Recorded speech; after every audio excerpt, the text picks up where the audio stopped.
सभी छात्रों को नमस्कार। आज हिंदी की 11th की कक्षा में आपका स्वागत है और आज हम रिवीजन करेंगे। पाठ है ज्योतिबा फूले। लेखिका है सुधा अरोड़ा।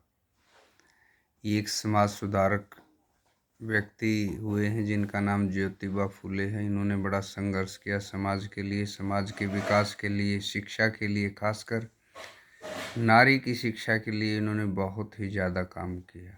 ये पहले व्यक्ति हैं जिनको महात्मा की उपाधि दी गई थी, लेकिन इन्होंने मना कर दिया क्योंकि ये कह रहे थे कि जब तक मेरा मिशन पूरा हो जाता तो मुझे इसकी ज़रूरत नहीं है और उसके बाद भी ज़रूरत नहीं है।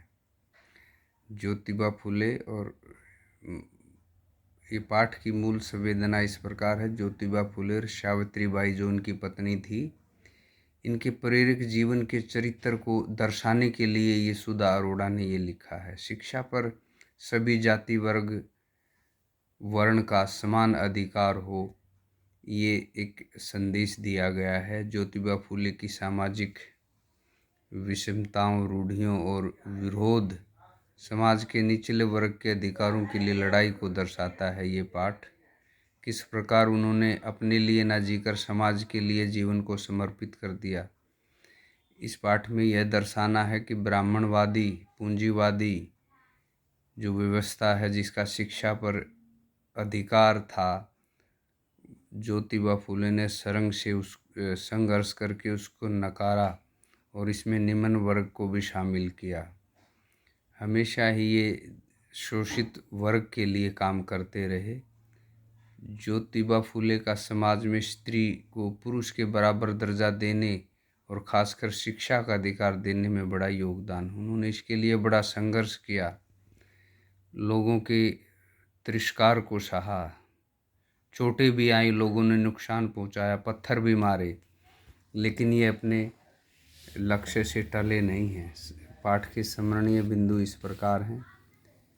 गुलामगिरी, पुरोहितवादी मानसिकता, पूंजीवादी व्यवस्था के खिलाफ इन्होंने हमेशा ही संघर्ष किया। सामाजिक आंदोलन में इनका नाम कभी नहीं आया। हालांकि इन्होंने सामाजिक विकास बहुत किया, लेकिन सामाजिक विकास आंदोलन में इनका नाम नहीं आ पाया। उसकी वजह थी कि जो नाम के लिए जिन लोगों के हाथ में था, उन्होंने इनको दबा दिया गया। आदर्श परिवार की उन्होंने एक परिभाषा भी दी। वो कहते हैं कि एक धर्म के लोग नहीं होने चाहिए किसी भी परिवार में, उससे कट्टरता आती है। वो कहते हैं कि एक व्यक्ति या पिता बौद्ध हो, माता ईसाई हो, बेटा मुसलमान हो, बेटी हिंदू धर्म की हो या किसी अन्य धर्म की हो, तो उससे सभी धर्मों के प्रति सभी परिवार के लोगों का सम्मान और आदर रहेगा और कट्टरता नहीं रहेगी। स्त्री को समान दर्जा दिलाने के लिए इन्होंने बहुत संघर्ष किया। सावित्री बाई अनपढ़ थी, इन्होंने अपनी पत्नी को पढ़ाया और अपने मिशन में अपने साथ लगाया और ये एक और एक मिलके 11 हो गए। शादी के लिए भी इन्होंने प्रावधान किया। उन्होंने कहा ब्राह्मण की ज़रूरत नहीं। उन्होंने ऐसे मंत्रों को स्थापित किया जिसको सभी अच्छी तरह से सुन सकें और समझ सकें। 1888 में इनको महात्मा की उपाधि दी गई थी, लेकिन इन्होंने इनकार कर दिया। सावित्री बाई की जब इनके साथ शादी हुई तो उन्होंने इसको पढ़ाया लिखाया। एक बार उनके हाथ में पुस्तक देख ली थी जब वह कुंवारी थी, तो पिता ने उसको खोस के फेंक दिया, तो उन्होंने चुपचाप रख लिया। और उन्होंने इतनी ललक थी सावित्री बाई में, उन्होंने फिर शादी के बाद इसको पढ़ा।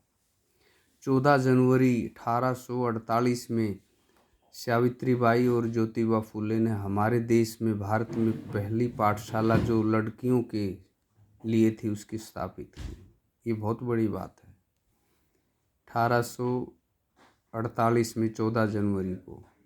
और ये अपने 50 साल तक संघर्ष करते रहे। 1840 से लेकर 1890 में इनका जो मिशन है वो सफल हुआ।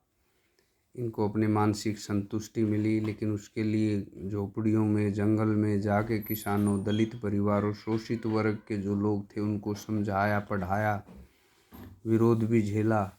उच्च वर्ग के लोगों ने मारने की भी कोशिश की, लेकिन ये अपने मिशन में कामयाब रहे।